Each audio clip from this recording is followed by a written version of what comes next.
Welcome to the bull versus the bear. Today, we are diving deep into Ethereum. This thing is an absolute titan of the digital world, right? It's the engine behind thousands of apps, everything from finance to gaming. But its future? Well, that is a whole other story, and it's got people fiercely divided. You see, Ethereum is really at a crossroads, so we've got to ask the big question. Is it actually building the foundation for a decentralized future? That dream of a global supercomputer for everyone? Or is it slowly becoming the very thing it was designed to fight against? A digital monopoly run by just a handful of players. All right, so let's jump right in. First up, we're going to build the powerful bull case for Ethereum. The people who believe its momentum is, well, pretty much unstoppable. And that bull argument really kicks off with its network effect, which is just undeniable. Check out this number, 31,869. That's how many active developers are building on Ethereum. And look, that isn't just a stat on a page. Think of it like a gravitational force. It's pulling in all the smartest people and the coolest projects, creating an ecosystem that's, well, it's just bigger than anyone else's by a long shot.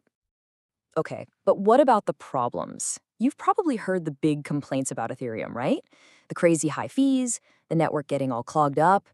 Well, this is where it gets really interesting because Ethereum is actively fixing its own issues. We're talking about layer 2 solutions. These things are a total game changer. They basically bundle up transactions off the main chain, which means you get way better scalability, much lower fees, and super fast confirmations. And the best part? It all still has the rock-solid security of the main Ethereum network. And speaking of huge moves, we have to talk about the merge. This was one of the most historic upgrades in crypto ever. Ethereum completely switched its engine, moving from proof of work to proof of stake. And the result? Get this. It cut its energy use by an absolutely staggering 99.95%. In one move, it basically silenced one of the biggest criticisms you hear about blockchain. But this wasn't just a win for the planet. As the consulting giant EY points out here, this massive jump in efficiency makes Ethereum way more attractive for big businesses. It literally throws the doors wide open for huge corporations that were kind of sitting on the sidelines before because of all the environmental baggage. And the innovation doesn't stop there. Not even close. They're constantly working on deep core-level stuff, like this idea of proposer-builder separation, or PBS for short. The easiest way to think about it is like specializing jobs on the network. You separate the person who proposes a block of transactions from the person who actually builds it. So what does that do? It makes the whole system fairer, way more efficient, and a heck of a lot harder for any single group to gain too much control. So that's the bull case. It's powerful, right? It paints a picture of a really bright future. But, like we always do here, there is another side to the story. And the bear case warns that the biggest dangers might be hiding in plain sight. At the heart of the bear argument is this creeping danger of, well, re-centralization. Now, take a look at this chart. It's kind of startling. Even though you've got thousands of people participating in the network, just count them, four entities control a whopping 64% of the validators that secure the whole thing. For a system that's all about decentralization, that is a huge concentration of power. And this right here, gets to the absolute core of the problem. The whole promise of Ethereum, the big idea, was a network where no single person or group is in charge. But the reality? This concentration of power introduces some really serious risks.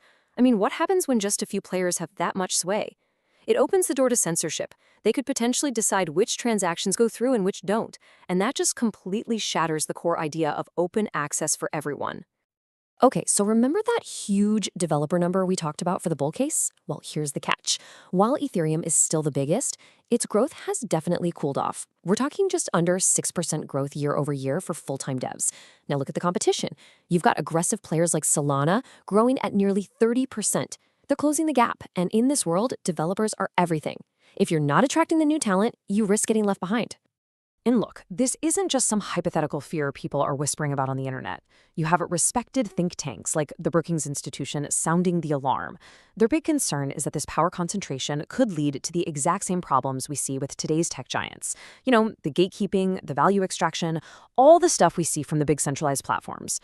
It's the literal opposite of what Ethereum was supposed to be.